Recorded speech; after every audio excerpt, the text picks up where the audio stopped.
Hello बच्चों, तो चलिए इस प्रश्न को पढ़ते हैं। प्रत्येक प्रश्न में दो वक्तव्य दिए गए हैं। वक्तव्य एक दृढ़ कथन व वक्तव्य दो कारण। प्रत्येक प्रश्न के लिए चार विकल्प ए, बी, सी व डी दिए गए हैं, जिनमें से केवल एक सही है।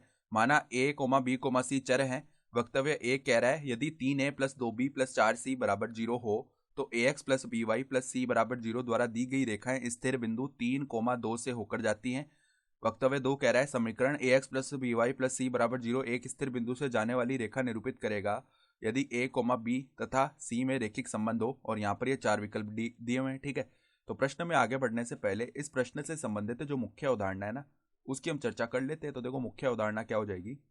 यहाँ पर मान लो कोई रेखा का समीकरण इस प्रकार का हो, ax + by + c = 0। ठीक है, और ये एक निश्चित बिंदु x1, y1 से होकर जा रही है। ठीक है, तो x1, y1 जब हम इस समीकरण में रखेंगे ना तो ये समीकरण संतुष्ट होगा और हमें क्या मिलेगा, ax1 + by1 प्लस में c = 0।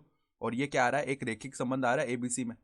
ठीक है, इसका मतलब ये है कि यदि हमें a, b, c में एक रैखिक संबंध प्राप्त हो रहा है, इसका मतलब क्या होगा कि जो रेखा है ना वो एक निश्चित बिंदु से होकर जाएगी। यानी कि यहाँ से वक्तव्य दो जो है वो यही तो कह रहा है। देखो समीकरण ax + by + c = 0 एक स्थिर बिंदु से जाने वाली रेखा निरूपित करेगा यदि a, b तथा c में रैखिक संबंध हो। तो हम क्या बोल सकते हैं, वक्तव्य दो सही है। यहाँ वक्तव्य दो सही है, वक्तव्य दो सही है। ठीक है, अब देखो वक्तव्य एक की बात कर लेते हैं। वो क्या कह रहा है वक्तव्य एक में, यदि 3a + 2b + 4c = 0 हो तो रेखा ax + by + c = 0 द्वारा दी गई रेखा स्थिर बिंदु 3, 2 से होकर जाती है। तो देखो हमें वक्तव्य एक में क्या बताया हुआ है कि ax + by + c = 0 ये रेखा है और एक स्थिर बिंदु 3, 2 से होकर जा रही है।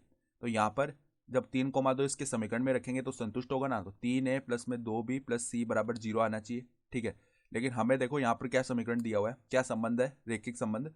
3a + 2b प्लस में 4c है ना, ये देखो 3a + 2b प्लस यहाँ पे 4c दिया हुआ है 0, तो ये तो नहीं होगा। यहाँ पर प्लस में c आना चाहिए, लेकिन यहाँ पर तो सवाल में हमें 4c दिया हुआ है। इसका मतलब क्या है कि अतः यहाँ वक्तव्य दो गलत है।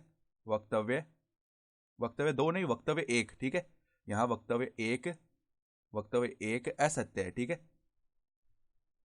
तो वक्तव्य दो तो सत्य हो गया और वक्तव्य एक जो है वो असत्य है। यानी कि हम क्या बोल सकते हैं कि विकल्प डी जो है ना, देखो वक्तव्य एक असत्य है, वक्तव्य दो सत्य है, ये हमारा सही विकल्प हो चुका है। तो आशा करता हूँ कि आपको ये प्रश्न समझ में आया होगा। धन्यवाद।